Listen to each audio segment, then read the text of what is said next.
मेरठ में सौरभ हत्याकांड में एक के बाद एक खुलासे हो रहे हैं। इस केस की हर डिटेल हैरान करने वाली है। अपने पति सौरभ के मर्डर की साजिश मुस्कान कई महीनों से रच रही थी। इतना ही नहीं, उसने अपने प्रेमी साहिल को भी इसके लिए तैयार करने का काम काफी वक्त से जारी रखा हुआ था। सौरभ को मारने के लिए मुस्कान फर्जी स्नैपचैट आईडी से प्रेमी साहिल से बात करती थी, उसकी मरी हुई मां बनकर, और अपने पति को मारने का प्लान बनाती थी। सूत्रों के हवाले से वो चैट भी हमारे पास आ गई है।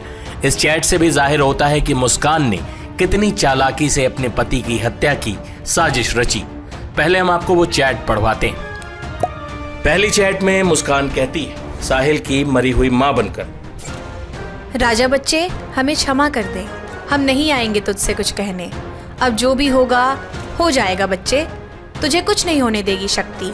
शक्ति अपना शरीर त्याग देगी, तुझे कुछ भी नहीं होने देगी। बच्चे सब बिगड़ गया है, बच्चे तू गुड़िया का ख्याल रखियो। बच्चे अब मैं भी नहीं आऊंगी, राजा बच्चे। इसके अलावा एक और चैट मिली है। इस चैट में भी मुस्कान साहिल से उसकी मरी हुई मां बनकर बात कर रही है। राजा, पास हो गई तेरी बहू, बन गई हमारे परिवार का हिस्सा। बहुत खुश हो गए बेटी से मेरी, हमारे पितृ का आशीर्वाद मिल गया, बन गई ब्राह्मण। अब कोई नहीं हरा पाएगा मेरी बहू को। इसका वध मुस्कान के हाथों लिखा है। मुस्कान ने झूठ बोला था कि शादी के बाद सौरभ के घर वालों ने उससे रिश्ता तोड़ दिया। शादी के बाद वो 2 साल तक सौरभ के घर पर रही, लेकिन इस दौरान मुस्कान की अजीब हरकतों के बारे में सौरभ के पड़ोसियों ने बताया। वो तो लंदन से आए थे, क्या नाम है, 25 तारीख को, और यहाँ पर 27 तारीख को आए, और उनके लड़के का जन्मदिन था 28 तारीख को। तो यहाँ आए तो आंटी से करें कि हमें कपड़े दिलवाना है, बच्चों का जन्मदिन है, और उसी दिन आए थे। और 1 आध घंटा रहे होंगे, फिर चले गए। फिर रात को आए, 1 तारीख को आए थे खाना लेने, और क्या नाम है, फिर 2 तारीख को आए थे खाना लेने। फिर 3 तारीख को आए नहीं, कहे कि खाना बना देना, खाना बनाया था, लेकिन आए नहीं यहाँ पे खाना लेने। खाना पीना तो सब यहीं से ले जाते थे। अच्छा। वो खाना वाना नहीं बनाती थी। अच्छा। हाँ, कुछ नहीं करती थी वो।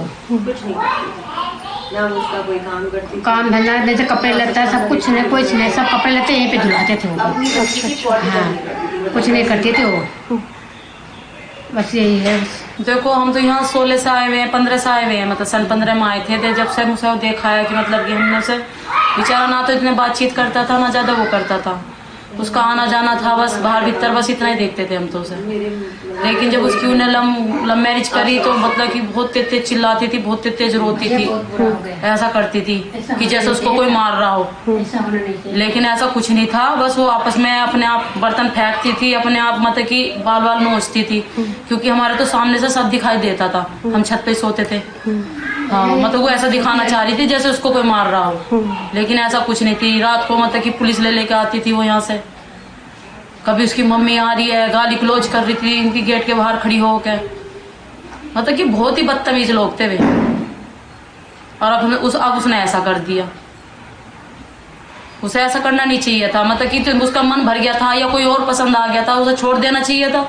लेकिन मारने का सोल्यूशन कोई ना था। पुलिस को मुस्कान और साहिल ने बताया कि वो नशे के आदी थे, नशे के बिना नहीं रह सकते थे, इसलिए सौरभ को रास्ते से हटाने का प्लान दोनों ने बना लिया था। ड्रग इंस्पेक्टर ने बताया कि कैसे बीमारी का बहाना बनाकर मुस्कान ने नशे की गोलियां खरीदी, जो आखिरकार पति सौरभ को मारने में काम आए।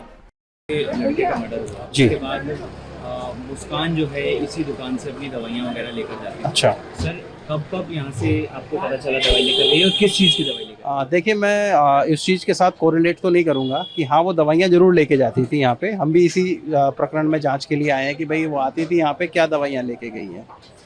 तो हम ने इनसे कुछ रिकॉर्ड्स लिए हैं, जांच कर रहे हैं। ऐसी भी दवाइयों की जांच कर रहे हैं जो NRX कैटेगरी की है और कहाँ कहाँ डिस्ट्रीब्यूट की है। लेकिन मुस्कान का जो बिल है, मुस्कान यहाँ से 3 टाइप की दवाई लेके गई है। एक एंटासिड टाइप की है, एक एंटी एंजाइटी है, और एक मिजोलाम इंजेक्शन लेके गई है यहाँ से 1 तारीख को। लास्ट 1 तारीख को लेके गई। जी। तो सर, ये जो तीनों दवाइयाँ आप बता रहे हैं, ये किस किस चीज़ में? देखिए, एक इसमें एंटासिड है, एसिडिटी बनती है उसके लिए है, एक एंटी एंजाइटी का है, और एक मिजोलैम है, ये एंटी डिप्रेशन है ड्रग्स। ठीक है ये। तो डिप्रेशन की भी दवाइयाँ यहाँ से लेकर जाती थी? हाँ। तो सर एक चीज़ ये बताइए कि आप एक्सपर्ट हैं इस चीज़ पे, तो ये जो डिप्रेशन की दवाई है, क्या इसको हम क्या ड्रग एडिक्ट भी इसका इस्तेमाल करते हैं, और क्या गलत तरीके से भी इसका बिल्कुल इस्तेमाल किया बिल्कुल, जाता है? हर चीज़ का जो है दुरुपयोग की संभावना है। ठीक है ना, यदि कोई आदमी बिना किसी बीमारी के कोई दवा लेगा तो जाहिर सी बात है कि उसका एडवर्स इफेक्ट उसकी बॉडी पे आएगा ही आएगा। तो इसका दवाई का नाम क्या है? क्या ये इंजेक्शन फॉर्म में है या फिर टैबलेट फॉर्म में? देखिए इसमें 2 जो दवाइयाँ हैं वो तो टैबलेट फॉर्म में है, एक इंजेक्शन फॉर्म में है। और ये जो आप बता रहे हैं ये वाला क्या इंजेक्शन फॉर्म है? जी, एंटी डिप्रेशन जो दवाई है वो इंजेक्शन फॉर्म है।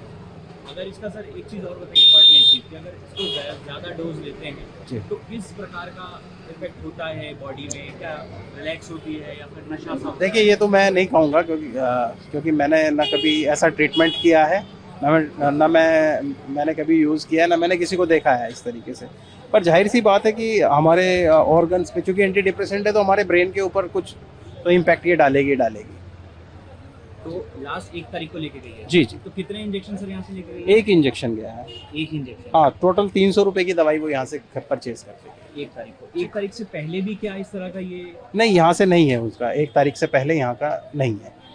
जो रिकॉर्ड हमने देखा है, एक बिल है इनके यहाँ पे उसका, जो 1 तारीख को वो लेके गई है, 300 रुपये की दवाइयाँ यहाँ से परचेज की। इसको क्या सर अब आप आगे पुलिस को? नहीं, देखिए पुलिस अपनी जांच कर रही है। ठीक है ना, पुलिस अपनी जांच कर रही है, हम भी जांच कर रहे हैं। ड्रग एंड कॉस्मेटिक एक्ट के अंदर हम भी जांच कर रहे हैं कि भाई जो दवाइयाँ हैं या जो हमारे नॉर्म्स हैं ये फॉलो कर रहे हैं या नहीं कर रहे हैं इस चीज़ के लिए। तो जो रिपोर्ट है हम अपने assistant commissioner drug Meerut division को सबमिट कर देंगे कल। ठीक है, और बाकी जो रिकॉर्ड्स लिए हैं उनको वेरीफाई किया जा रहा है। वहीं मेरठ के एएसपी अंतरिक्ष जैन ने भी मुस्कान और साहिल के बारे में चौंकाने वाली जानकारी दी।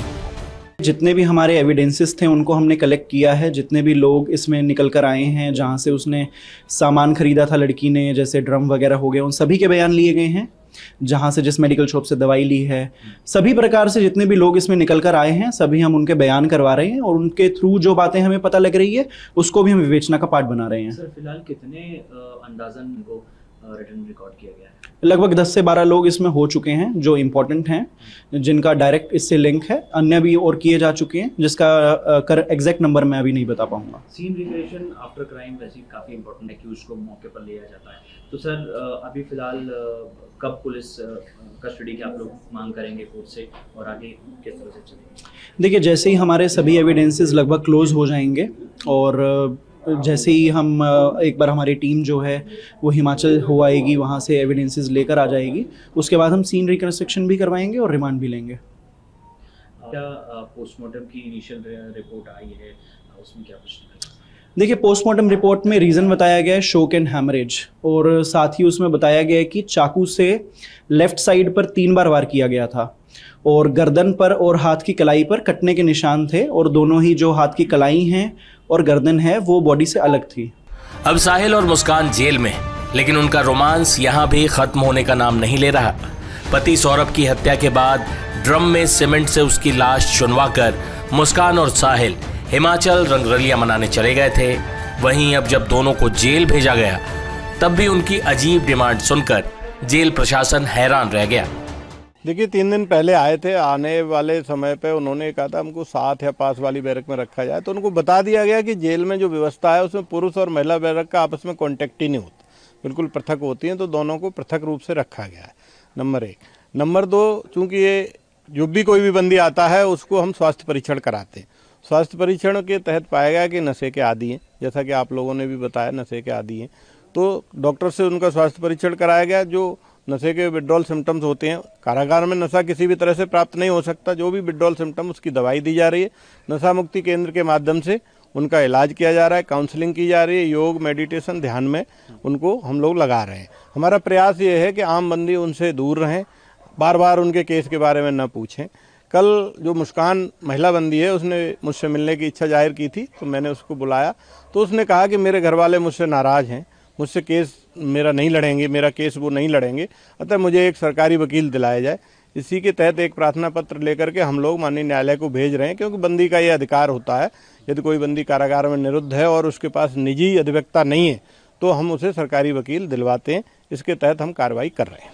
सर आप बता रहे हैं कि जब वो यहाँ पर आए थे जुडिशियल कस्टडी में तो दोनों ने साथ साथ रहने की डिमांड की थी। ये बात सही है, आप सही कह रहे हैं कि वो डिमांड की थी, लेकिन उनको जेल का कोई प्रक्रिया जो होती है रहने की वो पता ही नहीं था, क्योंकि जेल में महिला जेल और पुरुष जेल का कोई आपस में कॉन्टेक्ट ही नहीं होता। महिला में महिलाओं की, बंदी रक्षकों की, महिला डिप्टी जेलर की ड्यूटी रहती है। पुरुष जेल में बिल्कुल अलग होती है, जो कि आपस में लगभग आधा किलोमीटर दूर हैं, कोई संपर्क ही नहीं होता। तो उनको बता दिया गया जेल की प्रक्रिया कि यहाँ पर साथ साथ या पास पास नहीं रह सकते, तो उनको समझा दिया गया। उसके बाद वो मान गए। सर एक सवाल ये है कि आप बता रहे हैं दोनों ड्रग्स के आदी हैं, तो क्या सर इन लोगों ने डिमांड की ड्रग्स की और क्या इनको डॉक्टर से परामर्श कराया गया सर? ये बात सही है कि वो ड्रग्स की डिमांड तो नहीं की, लेकिन चूंकि डॉक्टर कोई भी बंदी आता है तो स्वास्थ्य परीक्षण करता है।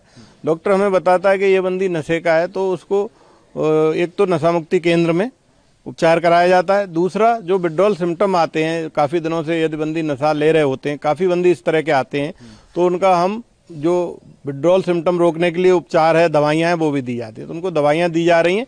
अब उनकी धीरे धीरे दिनचर्या सामान्य हो रही है। योग, ध्यान और मेडिटेशन के माध्यम से जो कारागार का सुधारात्मक रवैया और सुधारात्मक काम है, उसके तहत 10 से 15 दिन में उनकी नशे की आदत छूट जाएगी। दोनों ही सर नशे के आदी हैं? जी, दोनों को दवाइयाँ दी जा रही हैं। सर इसके अलावा जिस तरह से मुस्कान ने डिमांड की सरकारी वकील की, तो क्या साहिल ने भी कुछ ऐसा बताया या फिर उसी की फैमिली लड़ेगी केस? नहीं, साहिल से भी पूछा गया था कि आपको सरकारी वकील चाहिए, कि उन्होंने अभी निर्णय नहीं लिया है।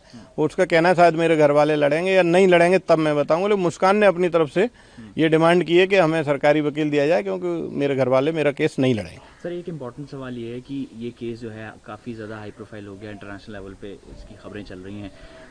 हमने कोर्ट में भी देखा जो भी चीज़ें हुई, तो जेल के अंदर सर इनकी सुरक्षा को लेकर क्या खास कदम आप लोगों की तरफ से उठाए गए? देखिए, सुरक्षा पर बहुत ज़्यादा टिप्पणी तो नहीं की जा सकती, और माननीय न्यायालय में चूंकि प्रकरण है तो माननीय न्यायालय की प्रक्रिया और हाई प्रोफाइल केस के बारे में भी बहुत ज़्यादा टिप्पणी नहीं की जा सकती।